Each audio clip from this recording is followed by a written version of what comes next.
Olá, bom dia, segundo ano A, B e C. Vamos mais uma aulinha, né? Um- uma atividade de sociologia. E hoje, esse vídeo, eu vou falar um pouquinho sobre cultura, né? O que é cultura? O que a gente tanto escuta, né? Falar, né? Qual é o conceito de cultura? Cultura tem um conceito amplo, muito amplo, né? Porque cultura é um conjunto de tradições, de crenças, de costumes de um determinado grupo social, né? Então, a arte, a religião, as leis, tudo isso faz parte da cultura, né? E que isso é determinado de acordo, né, com grupos, com regiões, né? Então, aquilo que determina a cultura do povo brasileiro, por exemplo, a cultura do povo pernambucano, as leis, os costumes, os hábitos, a arte, a dança, a religião do povo pernambucano, tudo isso é um conjunto, né, que forma a cultura do povo pernambucano. Essa cultura, né, a cultura, ela é passada de geração a geração, né? O patrimônio social de um povo, né? E ela passa de pai para filho, quando se diz de geração para geração, que ela vai sendo passada de pai para filho, né? A cultura, você, seus costumes, seus hábitos, as suas leis, né? Foram coisas que foram passadas, né? Do seu pai, né? Quando eu digo pai, mãe, da sua família para você. Então, isso é o que significa ser passado de geração em geração. Outra coisa, né, que caracteriza a cultura é que ela é produzida pela inter, interseção, pela relação, né, pela, vamos dizer assim, união das pessoas, né, dos indivíduos, né, contato, né, que a gente tem um com o outro, né, a interação que a gente tem com o outro. Então, isso leva, né, à transmissão, né, da cultura. Ela é produzida, né, desta forma. Os contatos, a interação, né, dizer, o povo de Itabira, a comunidade, a sociedade de Itabira, nós temos os costumes, a maneira de ser, porque ocorre interação do povo, interação, né, da população. Agora, uma coisa que eu chamo a atenção é que a gente entenda que nenhuma cultura ela deve ser superior à outra, né? Existem apenas diferenças culturais, né? Vamos dizer que a cultura do povo pernambucano seja diferente da cultura do povo do sul do Brasil, do Rio Grande do Sul, um exemplo. Quer dizer, a cultura do Rio Grande do Sul não pode ser melhor do que ser considerada melhor ou mais importante do que a cultura do povo pernambucano.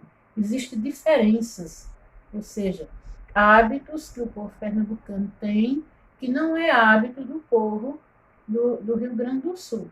Hábitos, costumes, crenças que tem no Rio Grande do Sul que não são costumes nem crenças do povo pernambucano. Mas isso não significa que uma cultura seja melhor que a outra. Porque se a gente considerar isso, quem tem essa ideia é uma pessoa etnocêntrica, certo? Ocorre o chamado etnocentrismo. O que é etnocentrismo? É colocar uma cultura acima da outra. Então, eu até lembrar vocês, para a gente pensar na questão de quando os portugueses chegaram aqui, né, eles colocaram a cultura de Portugal, né, acima da cultura dos povos indígenas que eles aqui encontraram. Porque o povo índio ele tinha suas crenças, sua religião, seus costumes, seus hábitos, E os portugueses, eles tentam, eles arrancam, eles mudam tudo.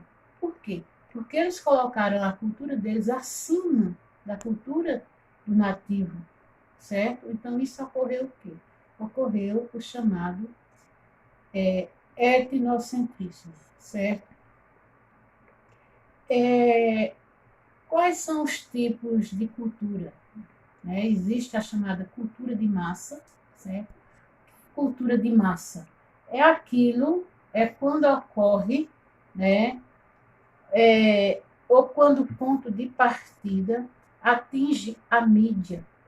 É uma coisa que todo mundo faz, que todo mundo usa, que todo mundo quer, que todo mundo aceita. Então, isso é chamado de cultura de massa, né? Aquilo que atinge a todas as mídias. Outro tipo de cultura, além da chamada cultura de massa, é a cultura erudita, certo? Cultura erudita. O que é a cultura erudita? É aquela adquirida através do conhecimento, através do estudo, através das pesquisas. É uma pessoa que estuda muito, que está muito bem, muito preparada, né?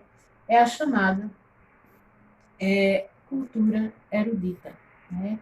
É aquilo, né, que a gente, assim, por exemplo, não é todo mundo que tem acesso, diferente da cultura de massa, que todo mundo acessa.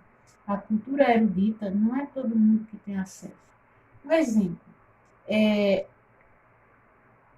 a música clássica, por exemplo. Não é todo mundo que gosta, não é todo mundo que tem acesso à música clássica, não é todo mundo que escuta. Frequentar o teatro, não é todo mundo que vai ao teatro. Então, isso é chamado de cultura erudita.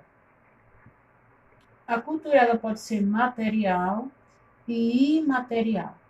Quando é que a cultura é material? É aquela que se apresenta de forma concreta. As igrejas, os museus, as bibliotecas, né?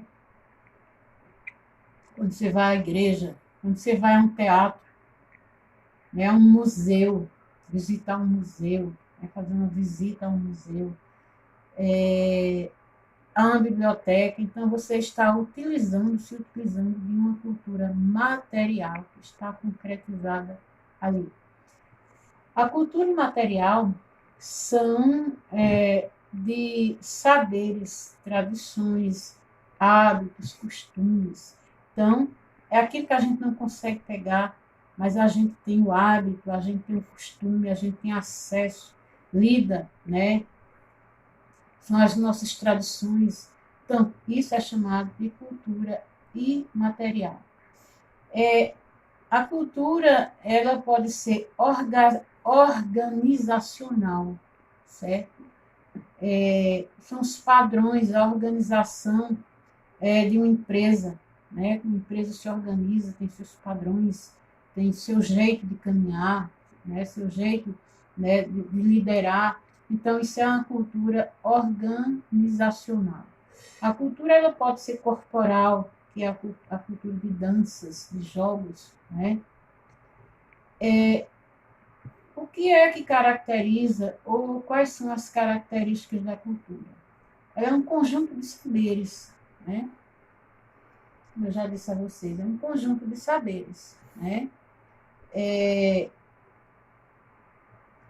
E que através, vamos dizer, das relações sociais, através da religião, enfim, é um conjunto total de saberes que vai caracterizar a cultura. Ocorre uma transmissão da cultura para as gerações posteriores. Cultura que nós vivenciamos hoje, na nossa geração, ela será transmitida. As gerações anteriores, né, vão adquirir, né? A cultura brasileira, por exemplo, ela é constituída da chamada miscigenação. Ou seja, nossa cultura ocorre uma mistura. Miscigenação quer dizer mistura. Por que a cultura brasileira é miscigenada? Você ouvir essa expressão. Alguns países que não têm a sua cultura miscigenada. Mas nós temos. Por que nós temos a cultura miscigenada? Porque nós fomos colonizados. Então, quando os portugueses chegaram aqui, eles encontraram os nativos, que eram os índios. Os índios com sua cultura, com sua religião, com suas tradições, com seus hábitos, com sua maneira de ser. E os portugueses vêm trazendo tudo isso. Religião, costume, hábitos. Em seguida, da história do Brasil, vai ocorrer a presença do homem africano aqui no Brasil, do negro africano. Então, esse homem africano, essa mulher africana que vem para cá trabalhar como escravo, como escrava, traz consigo uma cultura, hábito, religiões, costumes, né? No contexto do alimento, até de se alimentar, né? Quantas coisas nós herdamos do negro africano, quantas coisas nós fazemos hoje que herdamos do índio, do português, e depois dos europeus de uma forma geral, porque depois, quando acaba no Brasil, ocorre o fim da mão de obra africana, vem para cá vários países europeus, vêm trabalhar aqui, vêm compor a mão de obra paga, né? A mão de obra gratuita, que era o escravo, tinha acabado, agora entrava uma mão de obra remunerada. Os italianos vêm para cá, por exemplo. Então, veja bem, portugueses, a diversidade de europeus, o índio, o negro africano. Então, faz um conjunto, uma mistura. Por isso que nós dizemos que o Brasil tem uma cultura miscigenada, né? Misturada. Ok?